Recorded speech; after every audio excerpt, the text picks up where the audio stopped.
السلام علیکم ویورز، امید ہے آپ سب باخیر و عافیت ہوں گے۔ اللہ پاک آپ سب کو مجھ سمیت اپنی حفظ و امان میں رکھے۔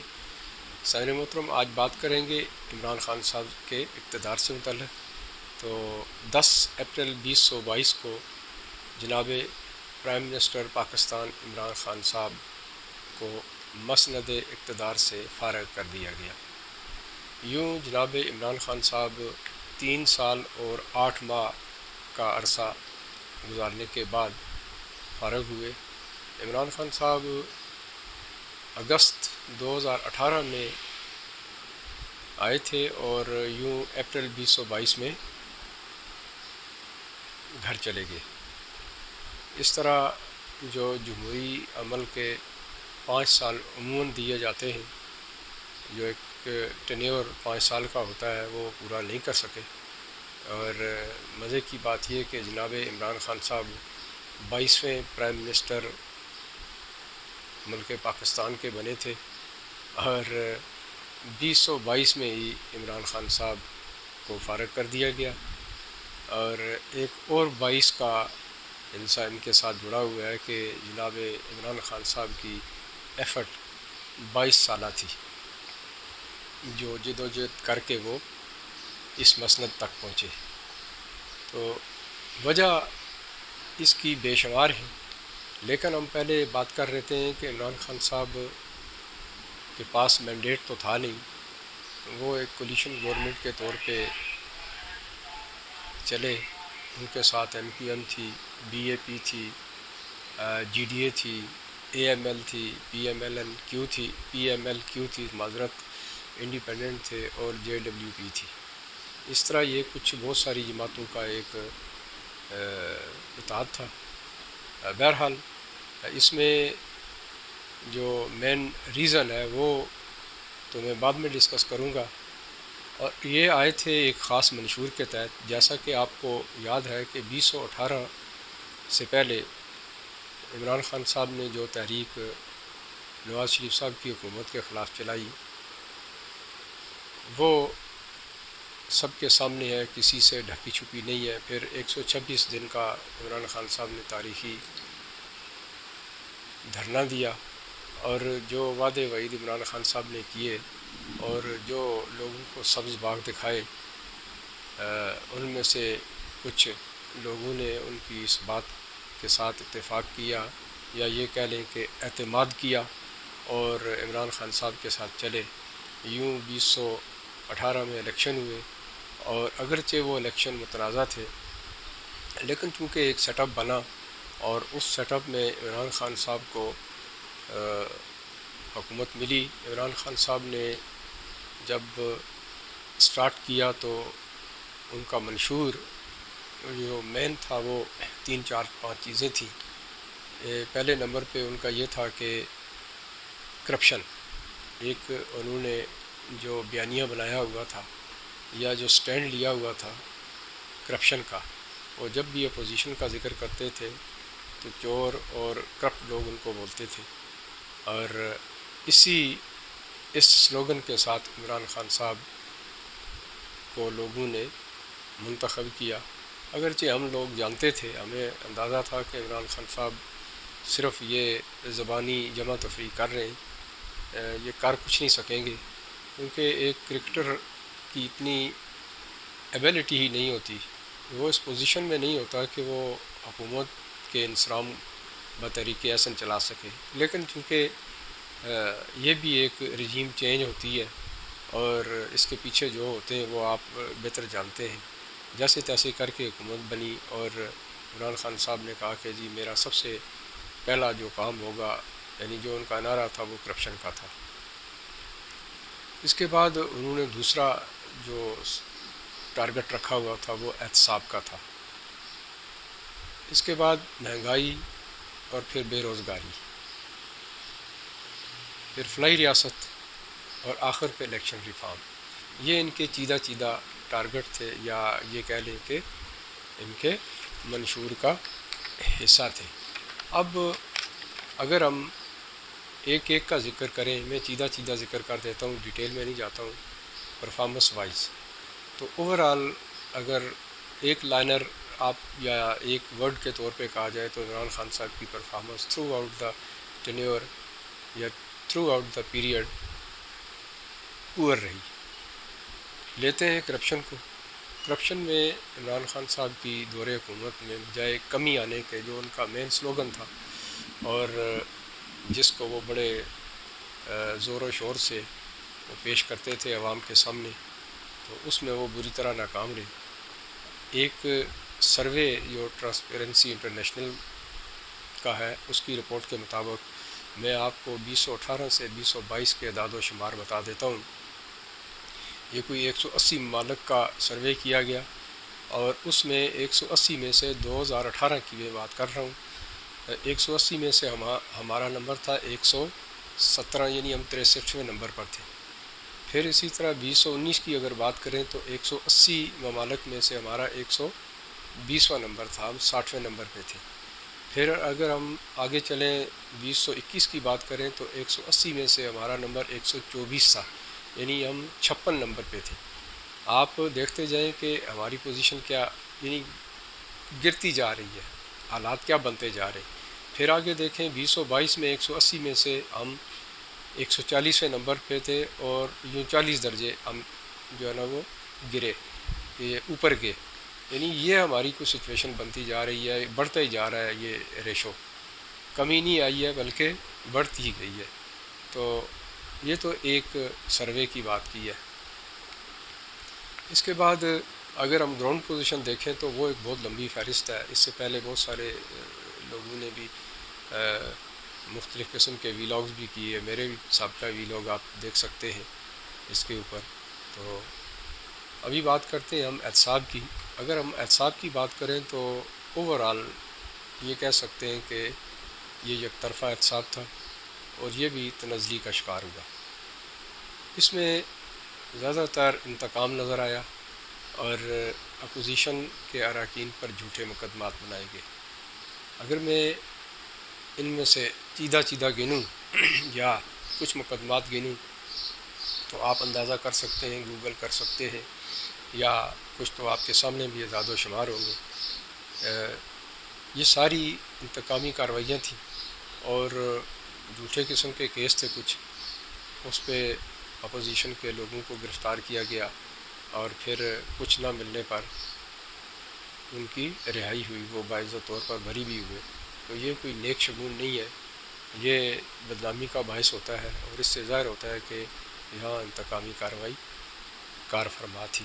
اب دیکھیں نواز شریف صاحب کے خلاف کیسز بنے، شہباز شریف صاحب، مریم نواز، کیپٹن صفدر، شاہد خاقان عباسی، خواجہ آصف، خواجہ سعد رفیق، خواجہ سلمان رفیق، احسن اقبال، رانا ثناء اللہ، قمر الاسلام انجینئر، حنیف عباسی، آغا سراج درانی، علی وزیر، محسن داور، فریال تالپر، آصف علی زرداری صاحب، خورشید شاہ صاحب، شرجیل میمن، میاں لطیف، اور اگر گننا شروع کروں تو ایک بہت بڑی فہرست ہے۔ اور اس کا سم اپ کیا ہے؟ اس کا سم اپ یعنی آپ دیکھیں کہ ان میں سے کتنے بری ہوئے، ان میں سے زیادہ لوگ بری ہو گئے۔ چند ہیں جن کے خلاف ابھی مقدمات چل رہے ہیں اور وہاں بھی کچھ ثبوت نظر نہیں آ رہے۔ حالات بڑے ہی یعنی دگر گھوں انہوں نے کر دیے تھے، ٹوٹل انتقام اس کے اندر انوالو تھا، یہاں تک کہ ایف آئی اے کے ڈی جیز کو بلا کر یہ کہا گیا کہ آپ نواز شریف کے خلاف، مریم نواز شریف کے خلاف کیسز بنائیں، اور انہوں نے ایسا نہیں کیا اور بلکہ انہی کو اپنی سربت سے ہاتھ دھونا پڑے۔ یہ بھی ٹی وی انٹرویو آپ کے سامنے موجود ہے، تو بشیر میمن صاحب ہیں اور دیگر نے بھی بہت کچھ کہا۔ تو کہنے کا یہ مطلب کہ ثابت کچھ بھی نہیں ہوا، ریکوری زیرو ہے۔ الٹا آپ دیکھیں یہیں پہ تو براڈ شیٹ کا ایک مقدمہ جو پرانا 2016 میں پرویز مشرف صاحب نے مختلف قسم کے کمپنیز تھیں ان کے خلاف بنایا تھا، جن میں نواز شریف صاحب کا ذکر بھی تھا، ان کی فیملی کا ذکر بھی تھا۔ تو اس میں مسلسل یہ لوگ براڈ شیٹ ایک کمپنی تھی، ان کے ساتھ انہوں نے معاہدہ کیا ہوا تھا اور پچھلے 20 سال سے یہ لوگ اس کے ساتھ چلے آ رہے تھے اس معاہدے کو بعد ازاں کینسل کر دیا گیا. پھر جو ہے نا وہاں ان لوگوں نے اس کے اوپر کیس کر دیا یو کے میں، اور ان کو پھر پینلٹی ہوئی. پھر یہ کیس پرسیو نہیں کر سکے، خاص کر عمران خان صاحب کے دور میں نہیں کر سکے. آپ دیکھیں کہ ایسٹ ریکوری یونٹ کے جو سربراہ تھے وہ کچھ کارکردگی نہیں دکھا سکے. وہاں پہ یہ ہوا ہے کہ ان کو $1.2 ملین جو ہے نا وہ پیمنٹ کرنی پڑی ہے براڈ شیٹ کو ایز اے پینلٹی. وجہ اس کی کہ ریکوری کے الٹا پاکستان کا پیسہ تباہ و برباد کیا گیا. آخر پہ آپ کے سامنے ہوا یہ کہ براڈ شیٹ کے جو سی او تھے کاوے موساوی نے آ کے آن ایئر نواز شریف صاحب سے معافی مانگی اور یہ کہا کہ $1 کی بھی کرپشن مجھے نظر نہیں آئی ہے، ہم نہیں ثابت کر سکے. تو یہ سامعین محترم کھلے چشم کشا قسم کے ثبوت ہیں. اگر اس سے روگردانی کی جائے یا آنکھ بچائی جائے تو یہ اور بات ہے، لیکن حقیقت کچھ اسی طرح کی ہے. پھر ہم بات کریں بے روزگاری کی اور مہنگائی کی، تو یہ اعداد و شمار بھی اگر آپ کے سامنے رکھیں تو آپ بخوبی سمجھ سکتے ہیں کہ عمران خان صاحب کی ان ایفیشینٹ حکومت کس حد تک تھی. میں مہنگائی سے متعلق آپ کو کچھ اعداد و فگر بتا دیتا ہوں، اعداد و شمار. جنوری کی بات اگر ہم کریں، یہ جو ریسنٹ جنوری ابھی والی ہے 2022 کی، تو 13% یہ ریٹ ابھی چل رہا ہے. یہاں تک مہنگائی ہو چکی ہے. 2018 میں یہ 3.93 یعنی 3.93 تھا. 2019 میں 6.74، 2020 میں 10.74 اور 2021 میں 8.9. یوں ابھی یہ 13 پہ پہنچ چکا ہے. تو آپ خود یہ سوچ لیں کہ یہ اعداد و شمار منہ چڑھاتے ہیں عمران خان صاحب کی کارکردگی کے. دعوے وہ کرتے ہیں یا جو چرب زبانی وہ اختیار کرتے ہیں وہ تو سب جانتے ہیں. بیانیہ تو ان کا بڑا سٹرانگ ہوتا ہے، لیکن عملی پوزیشن بڑی خراب تھی ان کی. پھر اگر ہم ان امپلائمنٹ ریٹ دیکھیں تو 2018 میں 4.08 اور 2019 میں 3.98، 2020 میں 4.65، 2022 میں 4.70. یہ جو رپورٹ ہے یہ بھی آپ کے سامنے ہے. Trade economics global macro model and analysis TEGMMA، ان لوگوں کی یہ رپورٹ ہے. اس کے مطابق بھی یہ صورتحال بنی ہوئی ہے.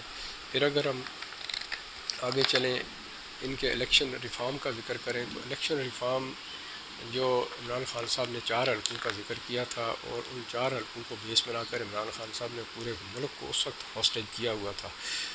آلموسٹ سارا ملک بلاک کر دیا تھا. اور پھر جس طریقے سے معاملات طے ہوئے وہ بھی آپ نے دیکھے.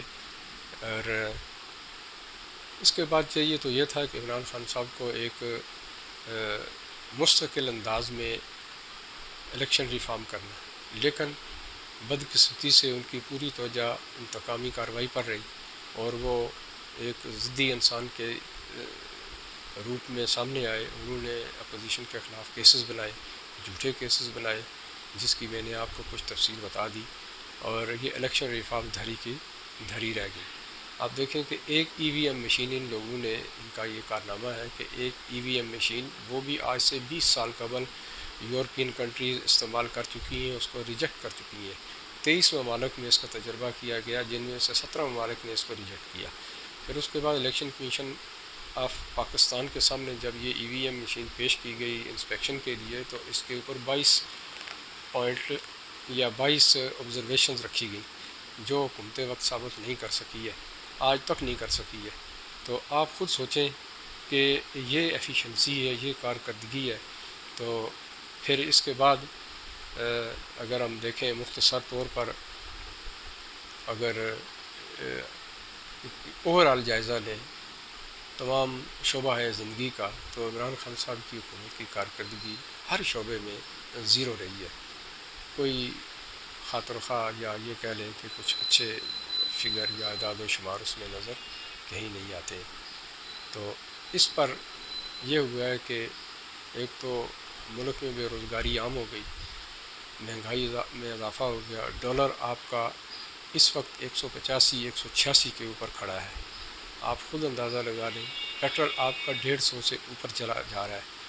تو یہ کچھ ایسے فگر تھے. گیس پوری پاکستان میں ملتی ہی نہیں ہے.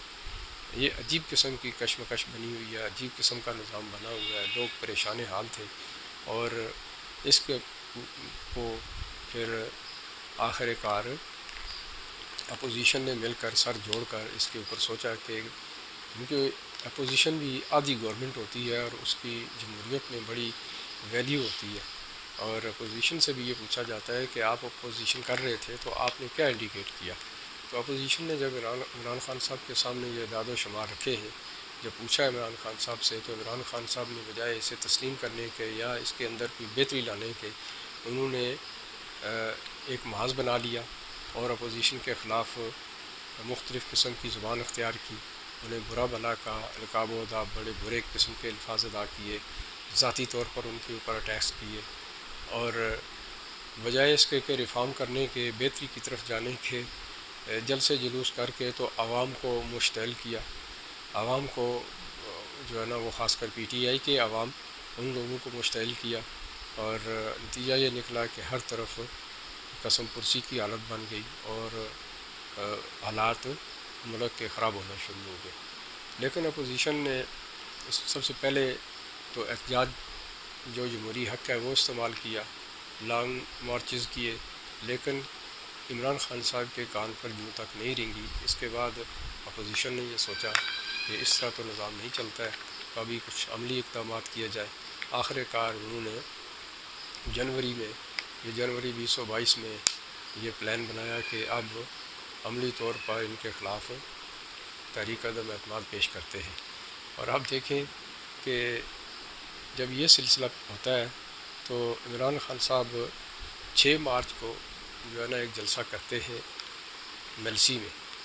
6 مارچ کو میلسی میں جلسہ کرتے ہیں اور اس میں یہ کہتے ہیں کہ اگر حکومت کے خلاف, یعنی میرے خلاف تحریک عدم اعتماد میں یہ لوگ کامیاب نہ ہوئے تو میں ان کو چھوڑوں گا نہیں.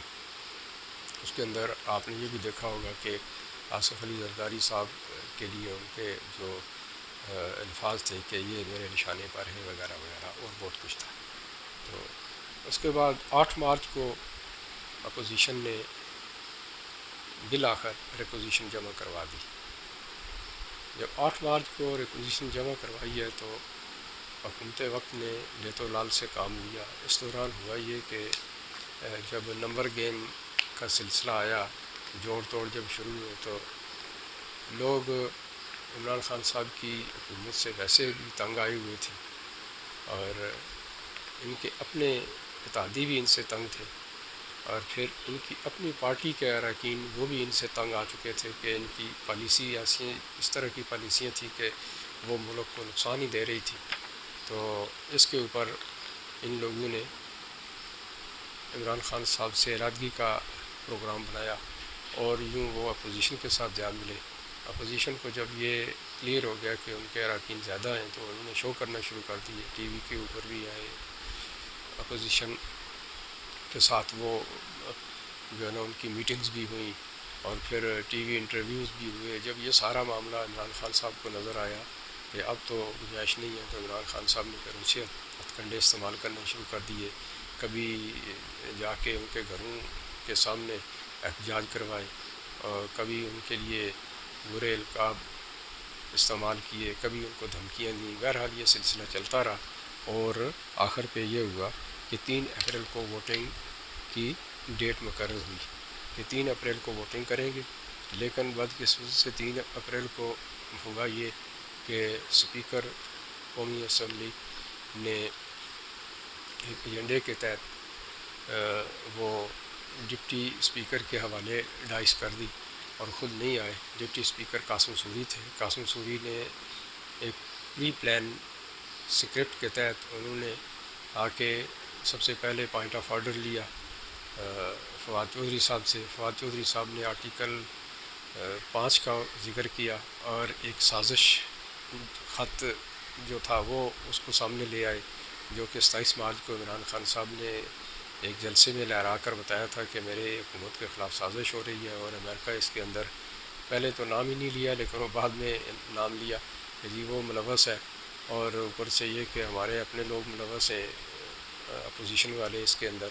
تو وہ اس خط کے اندر یہ ذکر ہے کہ جی عمران خان صاحب کو ہٹایا جائے، اور تحریک عدم اعتماد جو ہے وہ کامیاب اگر ہو جاتی ہے تو آپ کو معافی ہے، اور اگر کامیاب نہیں ہوتی ہے تو اس کے کانسیکوینسز آپ کو بھگتنا پڑیں گے. اس طرح کا بیانیہ بنایا گیا، اور جا بجا اس کا تذکرہ ہوا. تمام وزراء جو حکومتی تھے انہوں نے اس کا ذکر کیا، ٹی وی چینلز کے اوپر اس کا ذکر ہوا، یعنی اتنا عام کر دیا گویا کہ یہ بالکل حقیقت ہے. اور وہ تھا کیا، ایک مراسلہ جو امریکہ کے ایک سفیر کے ساتھ، جو امریکہ میں جو ہمارے ایک سفیر تھے اسد مجید، ان کا ایک مراسلہ تھا جو انہوں نے ایک ایکس پوسٹ رپورٹ پیش کی تھی. یہ ان کی اسیسمنٹ تھی، اور اس کے اوپر پھر وہ جناب عمران خان صاحب کے بقول کے ہم نے 3 چیفس کو بھی بتایا یہ گیا کہ جی تمام سیکورٹی ایجنسیز نے کہا کہ اس کے اندر کوئی مواد ایسا نہیں ہے کہ بطور ثبوت پیش کیا جائے. اور جب یہ صورت حال ہو گئی، اس کے باوجود عمران خان صاحب نے اپنے اس بیانیے کو جاری رکھا، اور نتیجہ یہ ہوا کہ پھر قاسم سوری نے اس کے اوپر رولنگ دی کہ یہ لوگ پہلے تو فواد چودھری نے پوائنٹ آؤٹ کیا اس چیز کو کہ یہ سازش ہے، اور یہ تحریک عدم اعتماد اسی کا حصہ ہے. اس لیے آپ سب سے پہلے آرٹیکل 5 کے اوپر رولنگ دیں کہ ان کے اوپر لاگو ہوتا ہے یا نہیں. تو سوری صاحب نے 5 منٹ کے اندر وہ رکا نکالا ہے جیب سے لکھا ہوا، اور وہ رولنگ پڑھ دی کہ جی ان کے اوپر آرٹیکل 5 جو ہے نا وہ اس کا اطلاق ہوتا ہے، ملک کے ساتھ غداری ہے، اور یہ تحریک عدم اعتماد اسی کا حصہ ہے، لہٰذا میں اس کو ڈس الاؤ کرتا ہوں، ریجیکٹ کرتا ہوں.